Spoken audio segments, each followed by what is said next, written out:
Hey guys, I'm Dr.KQ and today I'm here to discuss the cell physiology, cell and its functions, which is the chapter number 2 of the title, our book.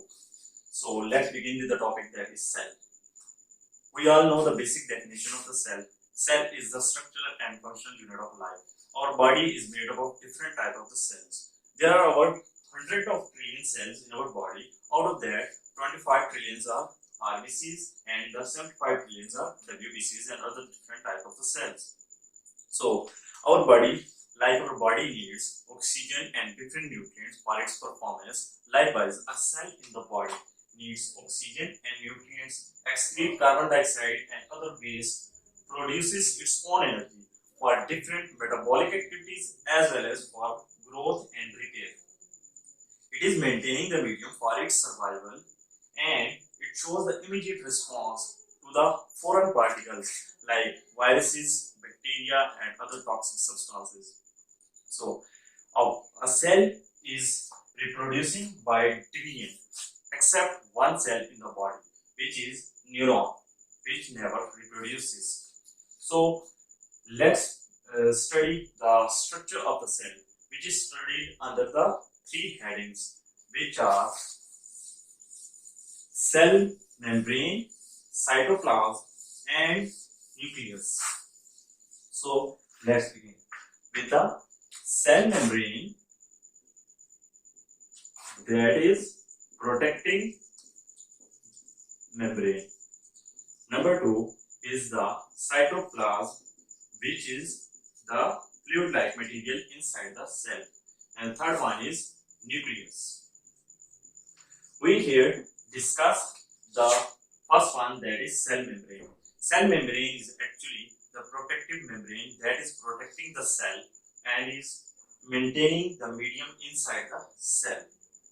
So, cell membrane is actually a semi-permeable membrane that is separating the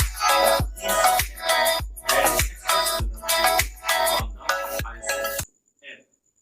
What is the composition of this cell membrane? This cell membrane is actually made up of three main components, that are a lipid and proteins and carbohydrates. The lipid portion is about 40% and protein portion is about 55% and the third one is in a minor amount, which is carbohydrates.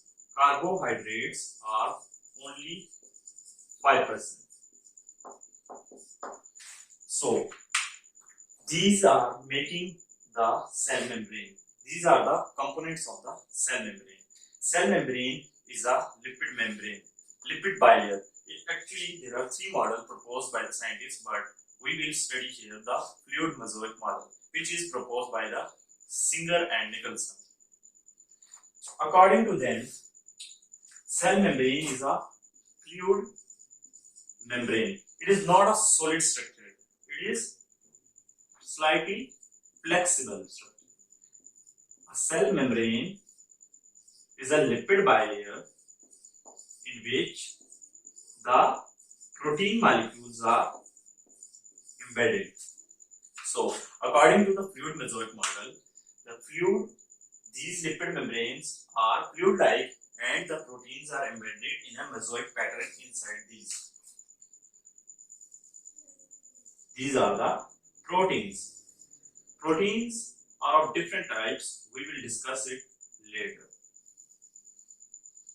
So, let's study this lipid portion of the cell membrane. Lipids are compounds made up of, there are two major lipids in the cell membrane. These are phospholipids and cholesterol. Phospholipids, what are phospholipids?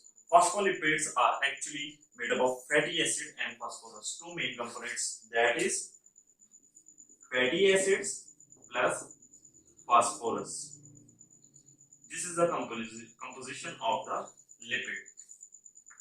Two main lipids, that are phospholipids and cholesterol. What is this? This is the lipid membrane, bilayered membrane. This is bilayered and it has its polar portion and non-polar portion. This one is head of the lipid and this one is the tail. So the head is a polar portion and it is hydrophilic, and the tail one, this portion is hydrophobic, that is water repellent. So the cell membrane is actually hydrophobic in the middle and hydrophilic in its outermost portions. So this is a bilayer structure proposed by Singer and Nicholson. There are different types of the phospholipids. These are sphingolipids, sphingomyelins, aminophosphatidylcholine, phosphatidylinositol, phosphatidylserine, etc. These are all phospholipids. Cholesterol. Cholesterol is also a lipid. These are arranged inside this. These are the head portion of the lipids. These are cholesterol molecules. These cholesterol molecules are embedded in between these head portion of the lipid, and these are giving the integrity to this cell membrane. Actually, this lipid layer is slightly flexible, so this cholesterol portion is providing its integrity and packing them closely. So this one is all about the lipids. What are the different functions a lipid perform in the cell membrane?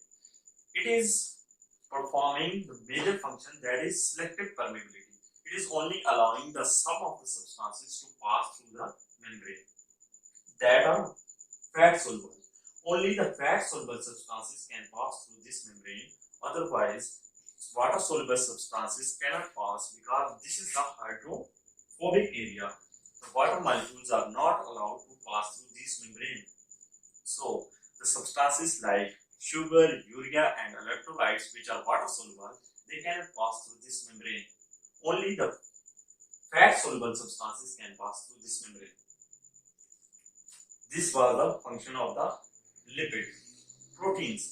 What are proteins? These are the proteins. Proteins are actually the dense structures present in the membrane. There are two types of proteins,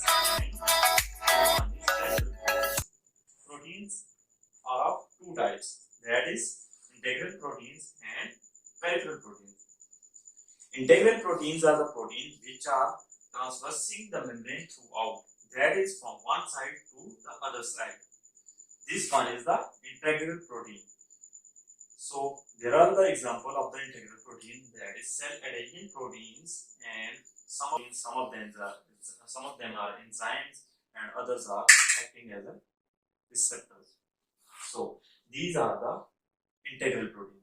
The second one is peripheral protein, which is either partially embedded inside, partially outside. This is not transversing from one side to the other side.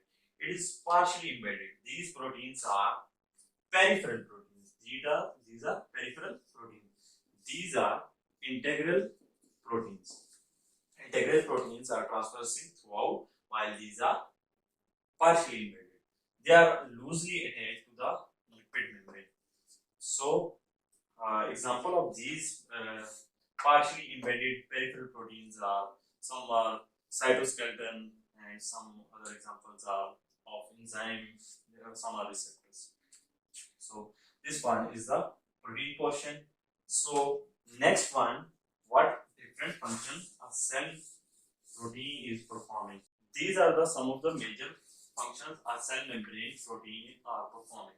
It is maintaining the integrity. Some of the proteins are carrier. They are carrying the substances from outside to the inside of the cell, and some are pump, like it is not like from higher gradient or lower gradient. It is only the pumping mechanism which is performed by the cell membrane protein. It is transporting actually the ions across the membrane. Some of them are receptors and some of them are enzymes, which is performing different metabolic reactions inside the cell. The last portion of this cell membrane composition is the carbohydrate, which is in very small amount. Carbohydrate is actually 4 to 5%. So these are either attached to the lipids where they are called glycolipids, and when they are attached to the protein they are called glycoproteins. While there is another thin layer of the carbohydrate which is present throughout. This is a very thin layer present throughout this membrane. It is called glycocalyx. It is performing one of the major function, that is adhesion of the cell, and this carbohydrate portion is negatively charged. This is glycocalyx, and the carbohydrates, other carbohydrates like glycoprotein, glycolipids, which are polysaccharides actually, these are negatively charged, and these are repelling the other negatively charged particles, so they are resistance to other negatively charged particles. So the last portion of my topic is what are the cell membrane. So I am going to end my topic with the functions of the cell membrane. Cell membrane performing different functions. This is the mnemonic for this. Same path. Selective permeability is the absorptive function, which is absorbing nutrient from outside external environment, and the exchange of gases, oxygen and carbon dioxide, are exchanged through this membrane. And P is protective function, as it is protecting these organelles from outer environment. And there is the exchange of different substances across the cell membrane, and the transport of substances also occurs across the membrane.